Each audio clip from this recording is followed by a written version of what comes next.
Hi, in this lesson, we'll talk about best practices for finding and fixing bugs in your programs. Debugging is a process we use to fix bugs or problems that find their way into our programs as we develop them.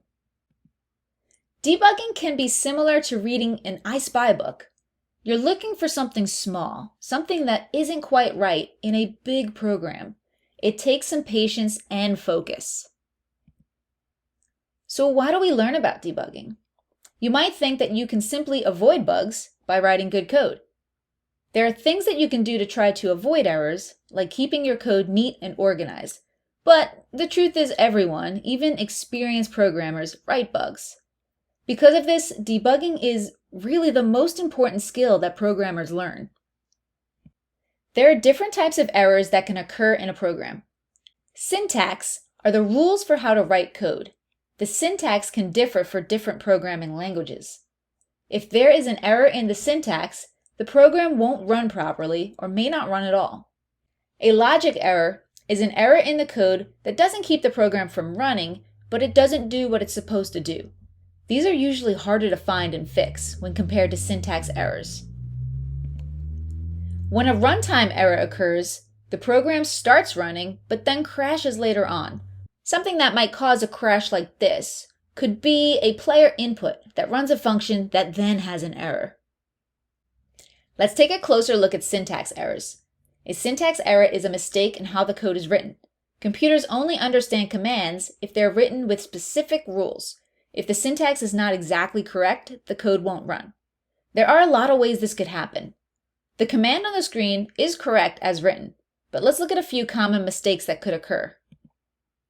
Here, we used a lowercase m instead of a capital M. This gives us an error and the script won't run properly. Here, we forgot the quotes around the string rock, and we get another error. Logic errors can be harder to spot. The code on the screen will run with no errors, but it may not run as intended by the programmer. In this program, there are two players, and we want to print their combined scores. But when we run this program, the total score is printed as 18. It should be 9 plus 5, which is 14. So what's going on? Where's the error? Well, it looks like we have player 1's score being added to itself instead of adding player 1 and player 2's scores. Now let's fix this. We change player 1's score to player 2's score. Now when we run the program, it prints 14 and runs as intended. Problem fixed. There are several strategies that make it easier to debug a program. Keeping your code neat and organized can help a lot in finding a problem. This includes adding informative comments, using descriptive variable names, and by using functions to avoid repetitive code. Most programs you develop will perform multiple actions. You can use comments to section out your code and only run through it bit by bit. This will help to isolate the problem, which will make it much easier to fix. To do this, you can highlight the section of code that you want to comment out and hit Shift and /. Roblox Studio includes a few debugging tools as well. The output window is very helpful in debugging programs. This window displays errors captured from running scripts. You can click right on the message to be taken to the mistake.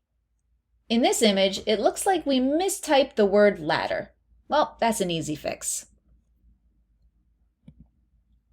You can also use the output window along with print statements to make sure your scripts and functions are set up correctly. Here, a debug print statement is printed to the output when the function runs. This way, you know that it's running correctly. Print statements are great to add near lines of code that you're unclear of, or to print the contents of a variable you might be having issues with. Roblox Studio also has a very useful debugging tool called Script Analysis. You can use this tool by choosing it from the View tab. The Script Analysis window performs static analysis on your scripts and displays active errors and warnings. This means that instead of having to run your program to see the errors, you can instantly see any errors in the window while you're writing your code. Can you spot the error here? The script analysis message says that hello is an unknown variable. This should actually be the name of the variable, which is message. There we go, all fixed. And we didn't even have to run the code to find this error. Here's a helpful summary that you can find in the slide deck or print out. All right, let's take what you've learned and put it into practice.